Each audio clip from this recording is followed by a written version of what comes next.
Salut tout le monde, bienvenue sur ma chaîne. Moi c'est Christine Pondy. Si c'est pour la première fois que tu passes par ici, je vous partage mes conseils, les astuces, mon expérience concernant Campus France et autres.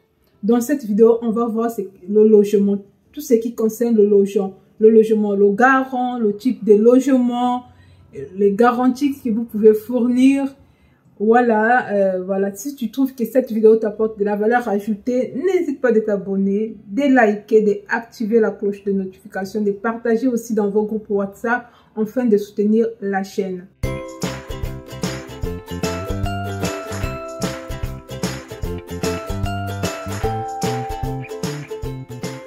Donc, on va parler d'abord le garant. Il faut savoir que quand vous cherchez le logement, il faut avoir un garant. Et votre garant doit gagner 3 fois le prix du loyer. Si le loyer c'est 500 €, il va gagner 3 fois 500 €. Et aussi d'éviter de prendre un garant qui gagne juste le SMIC, ça ne va pas passer. Si votre garant gagne 1200 € parce que c'est le SMIC, ça ne passera pas. En plus, c'est un peu difficile de trouver le garant parce que déjà, les gens ici en France vous avez abusé de certaines confiances des personnes ici en Europe. Donc, beaucoup de gens évitent d'être vos garants. Surtout si la personne n'est pas membre de votre famille, même votre famille, votre cousin, votre oncle peut refuser parce que, voilà, ça cause des ennuis parce que il y a des gens qui sont arrivés en Europe, ils n'avaient pas de moyens de payer leur logement. Du coup, le garant s'est mis à avoir des prélèvements sur leur compte parce que quand tu es garant, tu dois fournir certains papiers, les relevés bancaires, le bulletin de salaire, certains papiers quoi. Surtout le relevé bancaire, dès que la personne qui habite dans ton logement ne paye pas, ils vont prélever directement dans le compte de votre garant. Donc, vous voyez pourquoi c'est difficile de trouver le garant. Maintenant, les types de logements. Quand vous arrivez en Europe, en France ou en Europe, il y a plusieurs types de logements. Vous pouvez habiter dans les colocations. Dans les colocations, ça veut dire que vous vivez en communauté avec d'autres personnes, parfois 4 ou 5 personnes ou 3 dans un appartement. Et ça veut dire que vous partagez la cuisine, le salon, enfin la douche. Et concernant la douche, si tu es une personne qui ne se lève pas tôt ou qui se lève en retard, donc il faut se batailler le matin pour aller à l'école, pour prendre la douche. Donc ça, c'est quelque chose que vous allez mettre dans votre tête. Et quand vous cherchez le colocation, vérifiez s'il y a moins de douches dans cet appartement. Et si ça vous intéresse, la colocation aussi c'est un moyen de vous intégrer parce que vous serez ensemble avec d'autres nationalités, les Européens ou les Africains. Donc, vous serez mélangés dans une colocation. Vous avez les résidences, le Crous. Le Crous, déjà, parfois, c'est difficile de trouver le logement depuis l'Afrique. Et ça aussi, vous pouvez toutefois tenter votre chance de postuler. Mais, dans certaines villes, ils privilégient les étudiants internationaux qui ont le master. Dans ma ville à moi, pour avoir l'accès au Crous, il faut avoir le master. Mais toutefois, tu peux demander une dérogation, tu peux voir une assistance sociale si tu es déjà sur place.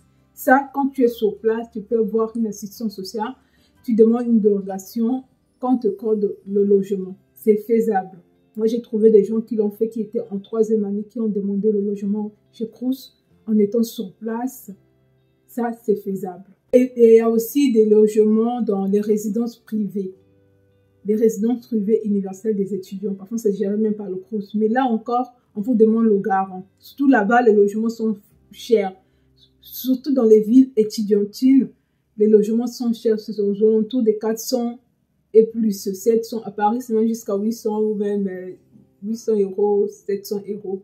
Donc, vous imaginez, le logement, c'est vraiment quelque chose de cher. Donc, si c'est les particuliers, si ce sont dans les résidences privées, il faut avoir au moins votre caution, votre garant pour avoir le logement facilement. Maintenant, chez les habitats, il y a des personnes qui vivent dans leur famille, dans leur appartement. Il peut avoir des chambres disponibles à mettre à disposition des étudiants. Donc, ils louent les chambres moyennant quelque chose, parfois 300 €, 400 €, 500 €. Maintenant, si tu aimes bien vivre en communauté avec des gens, en ce moment-là, c'est peut-être quelque chose d'idéal pour toi. Mais sauf, il y a juste une barrière, certaines critères parfois à respecter dans cet appartement ou dans cette maison, Peut-être la personne n'allume pas trop de lumière parce que ça coûte cher en Europe, le courant. Peut-être encore la personne, la douche, il te demandera de prendre la douche pendant les heures 13 parce que voilà, là, le prix est un peu, les tarifs sont bas. Et donc, ce sont des choses à comprendre. La personne va te dire de prendre la douche à telle heure, de prendre la douche une fois, ou de te laver 2 fois, ou de faire la cuisine seulement 3 fois. Moi, je connais une de nos copines qui est arrivée en France. Elle était dans une colocation et la personne louait sa chambre, donc demande de cuisiner 2 fois. 2 fois par semaine. Vous imaginez, tu cuisines 2 fois, mais ça veut dire, maintenant, si tu n'aimes pas cuisiner 2 fois, tu n'aimes pas manger les trucs qui restent dans le frigo pendant longtemps, ça, il faut voir tous ces aspects-là. Et où la personne te dit, éteins la lumière à telle heure, tu dois dormir, ou bien tu ne dois pas rentrer tard, tu ne dois pas amener tes amis, tu ne dois pas amener ta copine. Vous voyez, toutes ces tracasseries. Il y a aussi le bon côté de ça, vous pouvez tomber pour des personnes qui sont bien, qui sont aimables, qui sont ouvertes, qui peuvent vous aider même à bien s'intégrer. Ça aussi, vous pouvez trouver ce genre de personnes dans chez les habitats. Je parlais des 4 types de logements, si je ne me trompe pas. Le Crous, habitat, les particuliers, les résidences privées universitaires. Il y a d'autres alternatives qui existent pour le garant. Si vous ne trouvez pas le garant, vous pouvez contacter l'IMOUV. Il peut vous aider pour trouver le garant. Je vais vous mettre dans mon bio le lien des sites à consulter concernant les logements que vous allez chercher, les sites qui sont fiables. Voilà, je ne peux pas tout citer. Vous avez Tudeli, vous avez Tudeli et autres. Il y en a plusieurs. Il y a aussi AFEV. Si vous avez cherché le logement, vous ne trouvez pas, vous pouvez contacter AFEV qui fait les colocations solidaires. Vous pouvez aussi trouver dans vos villes respectives les logements d'urgence qui est géré par l'Église catholique. Ils ont souvent des logements d'urgence pour les étudiants. Les logements d'urgence, ce sont, je crois, l'aumônerie. En Montpellier, c'est l'aumônerie universitaire qui a des chambres pour les étudiants. On appelle ça des logements d'urgence. Ou les sœurs. Il y a aussi une communauté de sœurs ici à Montpellier qui met à disposition des étudiants des chambres. Donc ça aussi, ce sont des alternatives. Mais parfois, il est mieux d'être sur place pour faire toutes ces démarches-là. Mais si vous ne trouvez pas toujours, cherchez dans un hôtel, vous devez prendre une réservation. En ce moment-là, eh bien, vous postulez, vous prenez la réservation, vous mettez votre attestation. Ce sont des alternatives de la dernière minute. À la dernière minute, si vous ne trouvez pas le logement, vous avez affaire du MOVE. Vous avez les hôtels.